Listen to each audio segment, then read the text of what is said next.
Matemáticas, segundo grado. Bloque 2. Secuencia 22.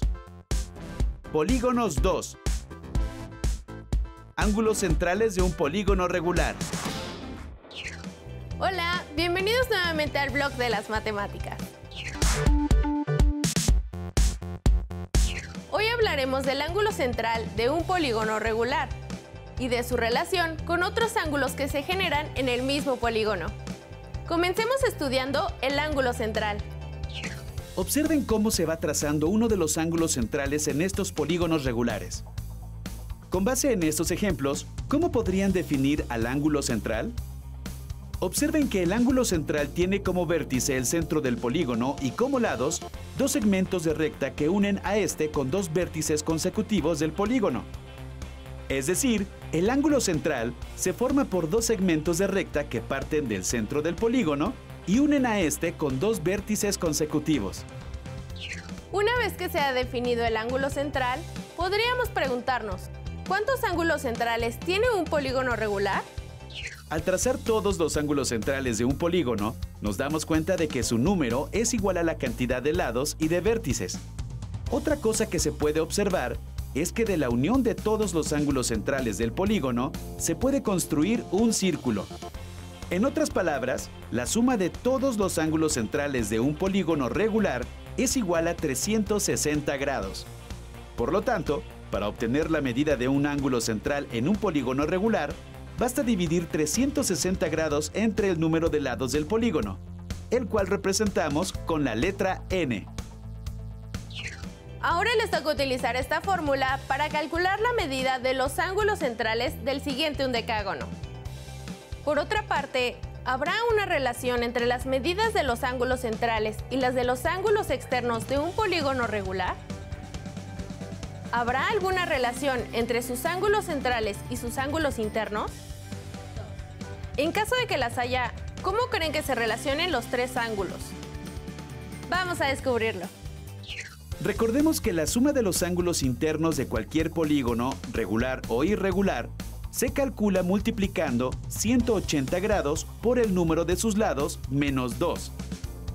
Por lo tanto, para obtener el valor de un ángulo interno en un polígono regular, donde todos sus lados y todos sus ángulos son iguales, basta con dividir la fórmula anterior entre n, o sea, el número de lados de nuestra figura.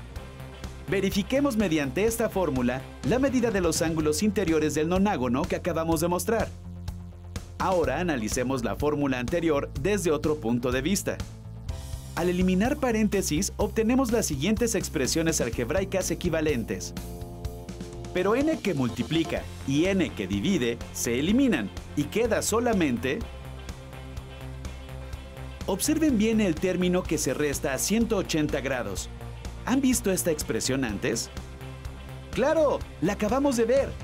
Es la fórmula para obtener la medida del ángulo central de un polígono regular. Entonces, resulta que el ángulo interno de cualquier polígono regular es igual a restar la medida del ángulo central a 180 grados. Ahora retomemos la fórmula anterior. Si pasamos al otro lado del signo igual el término 360 grados sobre n, obtenemos lo siguiente.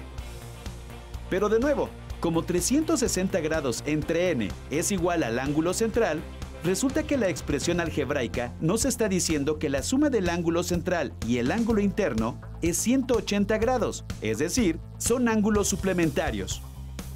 Nos resta analizar la relación que existe entre el ángulo central y el ángulo externo de un polígono regular. Ya vimos que el ángulo interno y externo de cualquier polígono son suplementarios, es decir, su suma es igual a 180 grados. Observen que si a 180 grados le restamos el ángulo interno, se obtiene el ángulo externo. Lo anterior lo podemos representar mediante la siguiente expresión algebraica. Pero acabamos de ver que el ángulo interno es igual a 180 grados menos 360 sobre n. Si sustituimos este valor en la ecuación anterior, nos da... Al reducir términos semejantes, llegamos a que el ángulo externo es igual a 360 grados entre el número de lados. Y de nuevo, recordamos que el ángulo central es igual a... Por lo tanto, el ángulo externo es igual al ángulo central en cualquier polígono regular. Todo esto ha sido muy interesante, ¿cierto? Resumamos las características y las relaciones entre los ángulos de un polígono regular que acabamos de ver.